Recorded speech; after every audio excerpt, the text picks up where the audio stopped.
Be ready to dive back into the enchanting world of wizards, magical creatures, and spells. With rumors swirling about the fate of the Fantastic Beasts franchise, one burning question remains. Will we ever get to see the fourth installment, Fantastic Beasts 4: Rise of the Dark Lord? Join us as we explore what we know so far about the potential return to J.K. Rowling's wizarding world. Let's talk about the future of the Harry Potter universe after the third Fantastic Beasts movie. Originally, the Harry Potter team had a grand plan for a total of 5 new movies in the Fantastic Beasts and Where to Find Them series. These films were all bought at the box office, but marked the lowest opening in the Wizarding World franchise. In its second weekend, the film grossed $14 million, dropping 67% and landing in third place. One particular highlight of the film was the performance of Mads Mikkelsen in the role of Grindelwald, with some reviews praising his portrayal over the previous actor, Johnny Depp. If another movie does come our way, there are some burning questions that need answers. Will Dumbledore finally find a way to thwart one of the most iconic Harry Potter villains? What incredible magical creatures will Newt Scamander cross paths with next on his journey? And of course, the big question on everyone's mind is, will he ever reunite with Tina Goldstein? So come on in. Let's uncover all the details about when we can expect Fantastic Beasts 4 to grace our screens. But first, let's talk about the cast. First and foremost, Eddie Redmayne is all set to return as our beloved magizoologist, Newt Scamander. It just wouldn't be a Fantastic Beasts movie without him, right? Then there's Jude Law, who has become a pivotal figure in the Fantastic Beasts series by portraying the iconic Albus Dumbledore. Given the ongoing pursuit of Grindelwald, it's almost certain that Jude Law will be back for the next installment.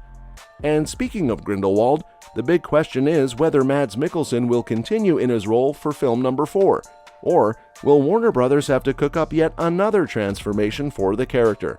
In the supporting roles, we have Dan Fogler's endearing Muggle character, Jacob Kowalski, who seems to have found his happily ever after with Queenie, played by Alison Sudol.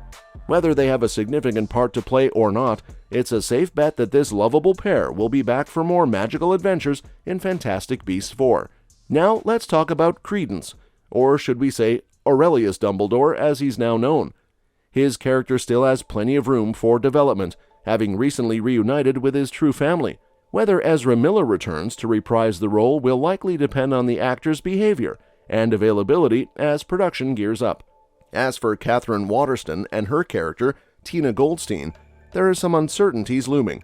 After Tina was somewhat sidelined in Fantastic Beasts 3, it's unclear what lies ahead for her character. We wouldn't be entirely surprised if Tina's storyline takes a different turn in future installments. With that, let's turn our attention to the story of Fantastic Beasts 4. We'll have to wait and watch the magic unfold. As for Newt Scamander, it's interesting to note that he's been evolving into a somewhat peripheral character in his own franchise. In Fantastic Beasts 3, he played a crucial role as an ally to Dumbledore and pledged his support for any future endeavors.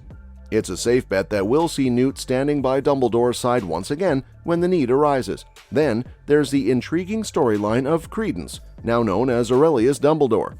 With his reunion with his father, Aberforth Dumbledore, at the end of Fantastic Beasts 3, it appears that Aurelius may finally break free from the obscurus that has plagued his health.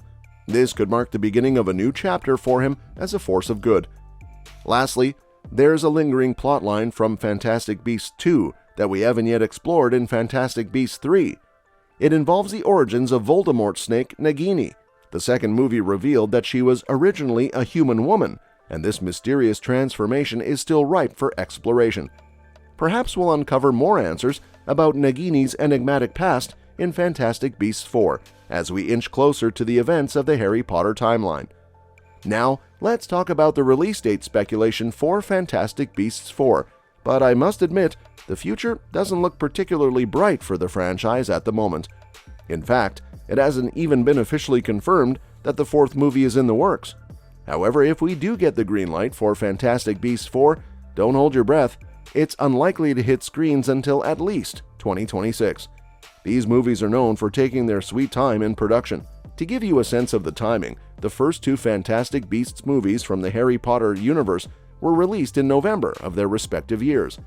Fantastic Beasts' year gap between the second and third films in this franchise the first two were spaced just 2 years apart.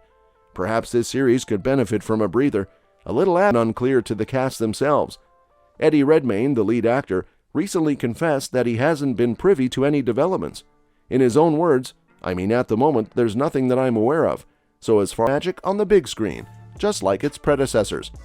In the meantime, while you eagerly await the next installment, you can head over to IMAX to revisit and stay up to date with the captivating world of the Fantastic Beasts franchise.